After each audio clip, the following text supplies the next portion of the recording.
I'm Rich Masters. Welcome to Focus Washington. Today we are talking about a timely subject, the election in Georgia's 6th Congressional District. Many people looked at this Congressional District as if it is a bellwether, a referendum, if you will, on President Trump. It is a district that is very Republican, and the Republican held on, but by a much smaller margin than had been anticipated. Keith Strubar, who is a Republican campaign expert, strategist, has bounced around the campaign trails for a good long while. Keith, give me your take on what exactly happened in Georgia on Tuesday. Well, I think the key is it did become a national referendum, right? So everybody got involved because of the Trump presidency, and there was a lot of money and time spent in that area to try to make sure that the Democrats might win a seat there. But I think it comes down to local politics once again. Now the margin has shrunk.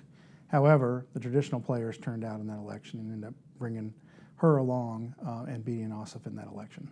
So let me ask you this. So from a grassroots perspective, many people look at this, and you're a grassroots expert.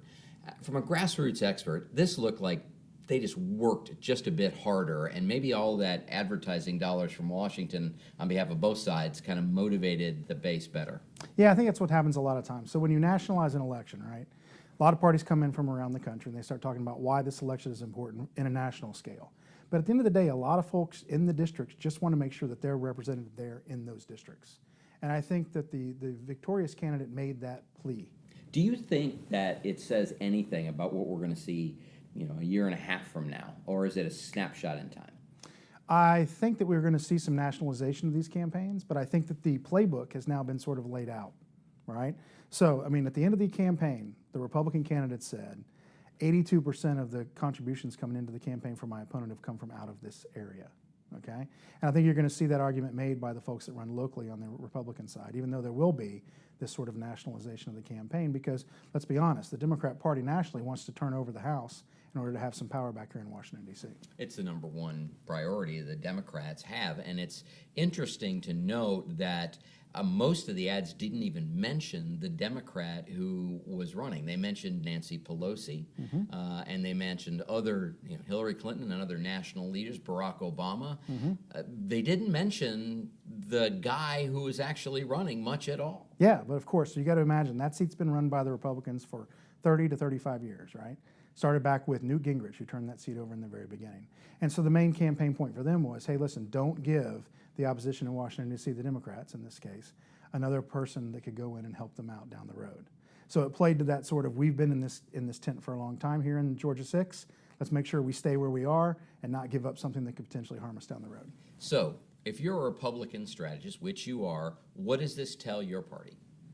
I would say to continue to take these elections on a case-by-case, district-by-district game, win it on the street with the folks that you know already support you, and paint a national picture that is going to be a problem for them down the road if they were to go in that direction. I think that's going to be the key to victory.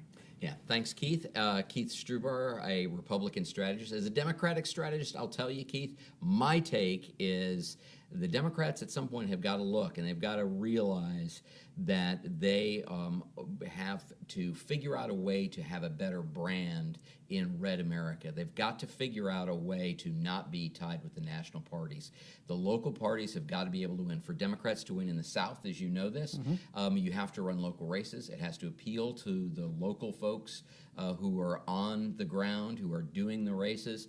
And there's $50, $60 million spent on a congressional race. That's too much, don't you think? Yes, absolutely. And what you noticed was, if you look at directly what Ossoff was saying in the district, he was talking about lowering taxes.